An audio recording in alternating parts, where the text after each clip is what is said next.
Okay, I'm going to continue with Hegel's Phenomenology of Spirit. I'm going to do sections 4 through 6 of the preface. Excuse me.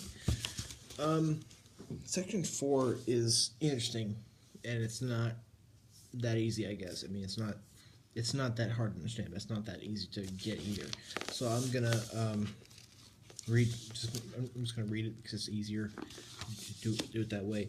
Culture and its laborious emergence from the immediacy of substantial life must always begin by getting acquainted with general principles and points of view, so as at first to work up to a general conception of the real issue, as well as learning to support and refute the general conception with reasons, then to apprehend the rich and concrete abundance of life by differential classification, and finally to give accurate instruction and pass serious judgment upon it. From its very beginning, culture must leave room for the earnestness of life and its concrete richness. This leads way to an experience of the real issue, and even when the real issue has been penetrated to its depths by serious speculative effort, this kind of knowing and judging will still retain its appropriate place in ordinary conversation, or surface talk, as Finley would say. Surface talk. Finley says that general principles and points of view belong only to the beginnings of life of thought. Once one's mind has become deeply immersed in its subject matter, they will be relegated to surface talk or ordinary conversation. So what's going on here is that you become acquainted with general principles and points of view, and you work up to a general conception of the way things are, or the real issue, and then you have the ability to argue for or against such a conception. So pretty much, I guess it's kind of not really easy to understand, but or to really, it's kind of I get it, but it's hard to explain to you, I guess. And Finley doesn't really help that much, I must say. General principles and points of view belong only to the beginnings of life and thought. Once one's mind has become deeply immersed in its subject matter, or the real issue, they'll be relegated to surface talk or ordinary conversation. So,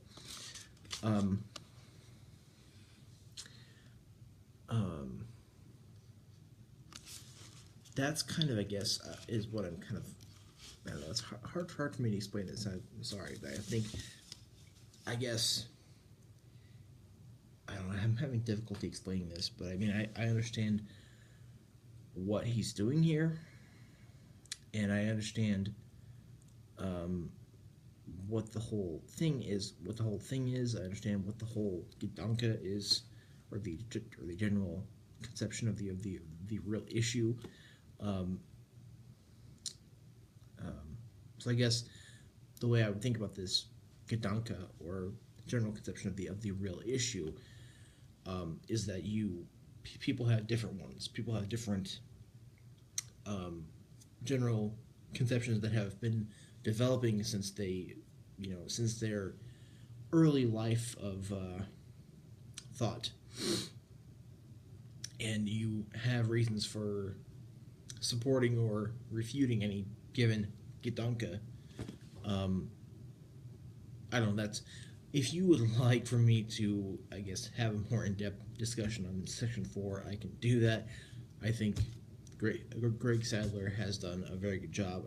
I watched his a while back. A while back, I watched his video about Section 4, but I am having difficulty explaining this part. So I would recommend him first off.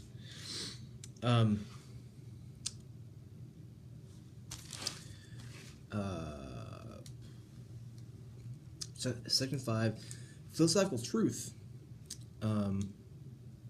is only due to a fully worked out scientific system. Now this is where it's getting a little easier. Philosophy has a place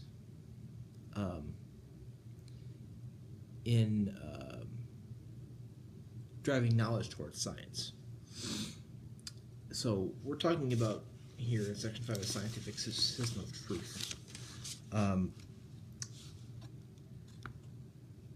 What is philosophical truth? For Hegel, I guess what this is that you have a scientific system with which that's how you obtain any kind of philosophical truth, and philosophy has a hand in how this scientific system of truth works and how you gain truth. Philosophy helps in the actual knowing of something.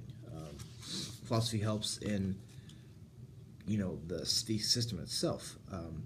Philosophy must show up the inner necessity that drives knowledge towards science, and itself must embody this drive when the appropriate moment arrives. To help bring philosophy closer to the form of science, to the goal where it can lay aside the title love of knowing and the actual knowing, that is what I have set myself to do, the inner necessity that knowing should be. Okay, so that's kind of a metaphilosophical point that in a system in a scientific system of truth, philosophy has a hand in that, a hand of driving science towards truth, and towards a state of actual knowing that one can have.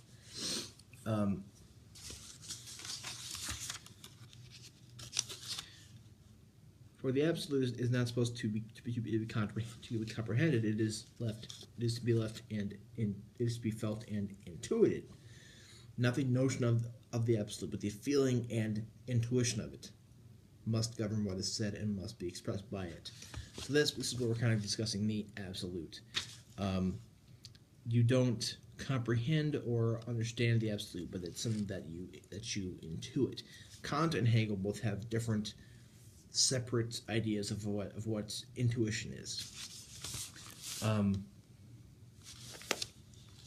shit! I went to section 6 too fast. Okay, so section 5 was that metaphilosophical point. Section 6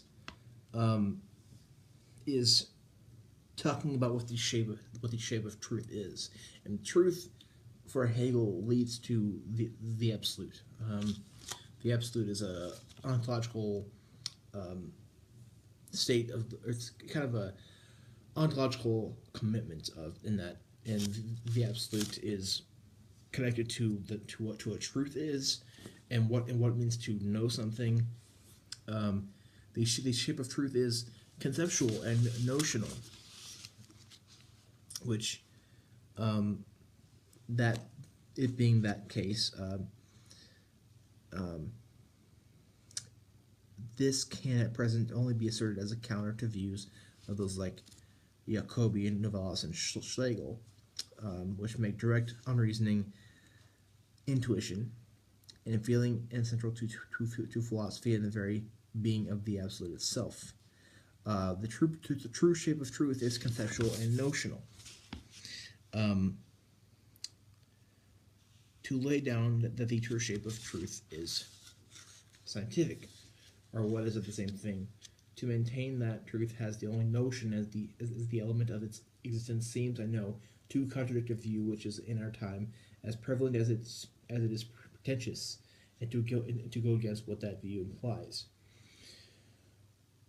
If the true exists only in what, or better as what is sometimes called intuition, sometimes immediate knowledge of the absolute, religion, or being, not at the center of divine love, but the being of the divine love itself, then what is required in the exposition of philosophy is from this viewpoint rather the opposite of the form of the notion.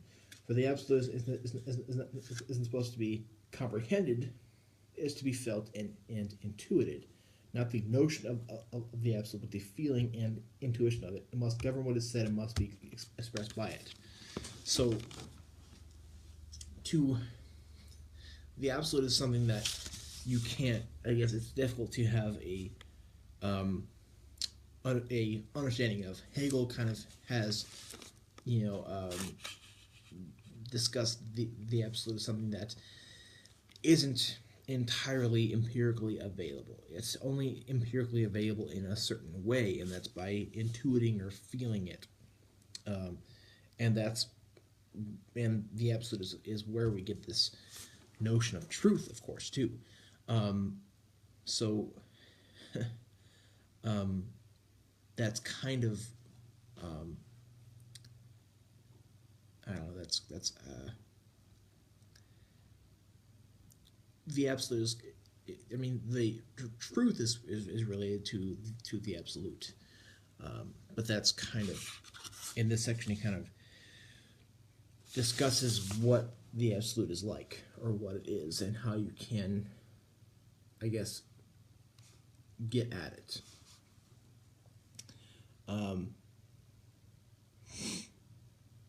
So, if you think I've left something out or done something wrong or should have gone more into something, comment below, let me know. Like I said, Dr. Greg Seidler has some really good, very, very, very in-depth readings of this. So, but I'll continue in the next one on 7, 8, and 9.